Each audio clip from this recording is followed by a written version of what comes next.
नवाज शरीफ साहब पाकिस्तान क्यों नहीं आ रहे? हर हफ्ते जावेद लतीफ़ साहब तकरीर कर देते हैं, राना सनाउल्लाह साहब तकरीर कर देते हैं कि अगले हफ्ते आ रहे हैं। क्या कोई खौफ है, कोई मुआहिदा हुआ है, या कोई ऐसी बात है कि लगता है कि वो डर रहे हैं? वजह क्या है? नवाज शरीफ साहब को आ जाना चाहिए पाकिस्तान। सर उसकी बाकायदा लीगल आपको पता है रुकावटें भी हैं, वो शौक है, लेकिन आके वो इस दफ़ा तो नहीं चाहेंगे कि गिरफ़्तार हों। जब गवर्नमेंट उनकी है तो उस गवर्नमेंट में गिरफ़्तार हों, और फिर गिरफ़्तार कौन करेगा? फिर लीगल मसाइल भी पैदा होंगे। मेरा ख्याल है वो चाहते हैं कि वही तराजू के पलड़े बराबर हों, लेवल प्लेइंग फील्ड हो, यानी उनके केसेस ख़त्म हों और फिर वो हीरो की तरह वापस आएँ और उनका इस्तकबाल एयरपोर्ट पे पुलिस ना करे और रेंजर्स ना करे जो पिछली दफ़ा किया था, बल्कि आवाम करें और बड़ी तादाद करे। तो वो साजगार हालात शायद उनके लिए अभी तक पैदा नहीं हुए।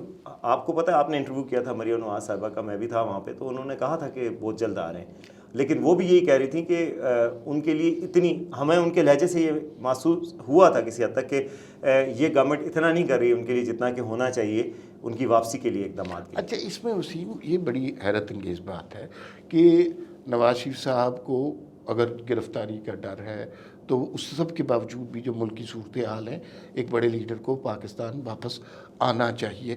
दूसरी बात ये है कि अगर उनका ख्वाब ये है कि पाकिस्तान का सारा निज़ाम ठीक हो जाए, अदालतें ठीक हो जाएँ, सड़कें बन जाएँ, स्कूल कॉलेज बन जाएँ और दोबारा उसी तरह का वो सारी सूरत, तो वो आइडियल सिचुएशन तो कभी पैदा नहीं होगी।